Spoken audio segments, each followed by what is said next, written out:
اونیسی اوخ کے ملار پا گریوان اونیسی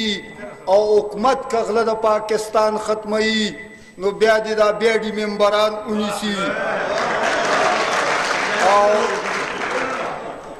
حکومت کا غلط پاکستان ختمی نو بیادی دا بیڈی ممبران اونیسی او جیل خو جوړ شوی د غریب د پارا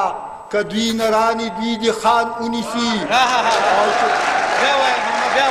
جیل خو جوړ شوی د غریب د پارا کدوی نرانی دوی دی خان اونیسی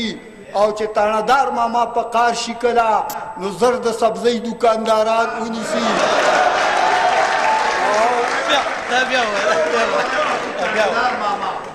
چې تاندار ماما په قار شکلا نو زرد سبزی دکانداران اونیسی او مجبور مکو رشتیا خبری اسی نه چرته شاعران اونیسی قدم اخلی او تبدیلی را لخو بس دون صرف چې د حال ویلو ته قسم اخلی او سونه دی په مینا محبت په جیب کې واچاو سونه دی په مینا محبت په جیب کې واچاو او دا دی تور لړم د آخرت په جیب کې واچاو او یا ظالم ولدی رشوت په جیب کې واچاو او ورځ به د قیامت ورځ چې د قیامت وي نو اشنا حساب کتاب به وي او ډېر غټ عدالت به وي د هر چا احتساب به وي او بس د جنازې نه بیا د قبر سوال جواب به وي او تا د کمیشن آرام دولت په جیب کې واچاو او یا ظالم ولې د رشوت په جیب کې واچاو او دا د تور لړم د آخرت په جیب کې واچاو او د بجلی والاو سره ټولو خبرې وکړي نو زه به مو سره وکړم ما چې کوم دی نو وی څه دردېدلې دا زما قیصه ده دا چې په هر لوري رسوا قیصه ده په حقیقت کې د هر چا قیصه ده دا د ظلمونو د وابدا قیصه ده هر چا د بل په مرۍ خوله ایښې ده وابدا خو خاص زموږ په زړه ایښې ده زورور هر سړی ظالم دی دلته کمزور هر سړی مجرم دی دلته پخوا به غلا خلکو په غلا کوله غل به هم د خلکو نه حیا کوله دا نه چې بل وطن کې غلا نه کیږي خو ولې دومره بربلا نه کیږي یو ګروپ سیلونه د میټرو مات کی په اندرون کې څه کم و زیات کی کله چې کار برابر کی ورته بیا هغه بل ګروپ را خبر کی ورته په دې بېوسو دوی چاپه ووخي چاپه یې څه سمه ډاکه ووخي وایي اشنا میټر د غلو خطو دې کې خو ډېر عجیبه چلو خطو په تا به غټه جرمانه راځي اوس دا به په لویه پیمانه راځي اوس جرمانه را چې په زرګونو کې شي وینه به وچه د رګونو کې شي او زه څه خواږه شربت نمکین ومنه او خیر دی بسته یک بټتین ومنه او پیسه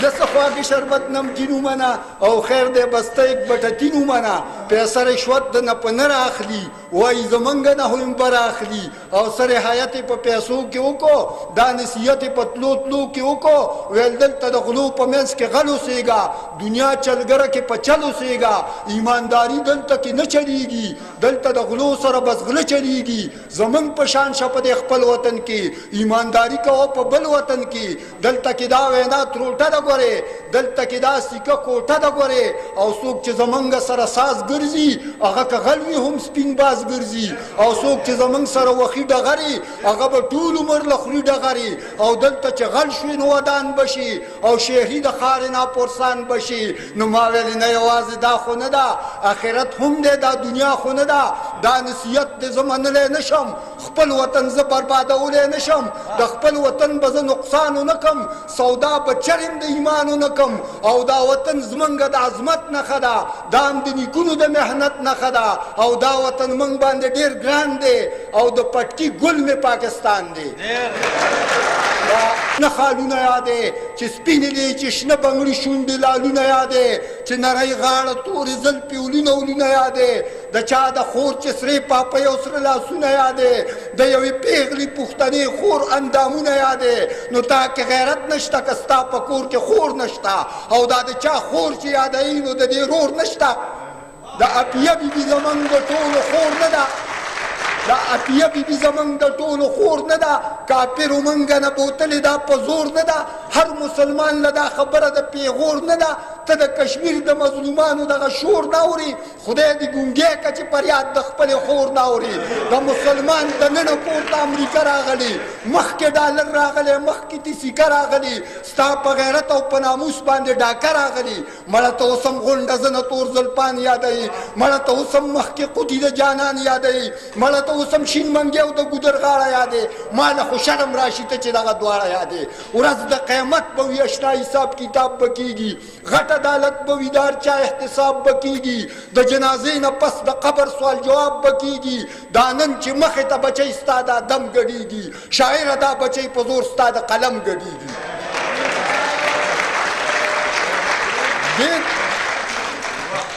دې ته به هم د خوږ ادب یوه حصه وایي ته دې ته به هم د محبت خوږه قصه وایي ته چې یوې پېغلې پښتنې ته پتاسه وایي ته تا د ادب لاره کې دا لویه غلطي وکړله د یوې پېغلې پښتنې د بېعزتي وکړله مسلمانان داسې خبرې ته غیرت نه وایي د پښتنې پېغلې ګډا ته ثقافت نه وایي آرام دولت ته خلک فضل د قدرت نه وایي ته یو ادیب یو فلمونو لګانې جوړې ته د بربنډو جینکو سیارانې جوړې په دې ګناه کې اوس ستا د برابر حصه په فحاشۍ کې به درکوي درله د سره حصه شاعره ستا به پکې وي د ټولو غوره حصه د نوي نسل له نن ته د زهرستنه وخې د فحاشۍ بل شوي اور ته چې لمنه وخې د دین رڼا راوله کور کې خوشحالي راوله په مسلمان کې اتفاق او ورورولي راوله جذبه په قوم کې د خالد بن ولي راوله د اسلامي نظام دپاره خپل قلم پورته کا د خپل قلم په زور شاعره ټول علم پورته کا چې د شراب د جام او د پیلۍ صفت کې چې د مشل اوباما د سویلۍ صفت کې مال افسوس راشي چې ته د ملالۍ صفت کې په سترګو ړوند شي او موټر دې په سینه وخوځه چې د شراب او د جام او د پیلۍ صفت کې چې د مشل اوباما د سویلۍ صفت کې مال افسوس راشي چې ته د ملالۍ صفت کې په سترګو ړوند شي او موټر دې په سینه وخیږه که ژوندی پاتې شوې په ژبه دې دانه وخیږه چې د انګریز سره اوسېږي دغه سیاله نه ده د اوباما نه غیر چې بل چا څه خوشحاله نه ده دغه ملاله د میون هغه ملاله نه ده د داسې ښځې سره مینه محبت ګناه ده شاعره خدای ګو چې د دې جینۍ صفت ګناه ده د آخر ولې نن ړندې زما د قوم سترګې شوې پټې په بعضې شاعرانو د ایمان سترګې شوې د کافر سري دي او کوزي نن د مسلمان سترګې شوې مړه حسن بن ثابت شه زیباره جوړ نه شي چې د اسلام په لمن داغ چېرته ښکاره جوړ نه شي مه کوه دا د زیباره او د لبید شاعري کوه ټول عمر د الله پاک توحید شاعری تا له پکار ده د حسن بن ثابت شاعری تا کې دا توان د سپین ته سپین او تور ته تور ووایا مړه د هر مسلمان خور ته خپله خور ووایا ته بې حیای چې حیا د بل د خور اخلي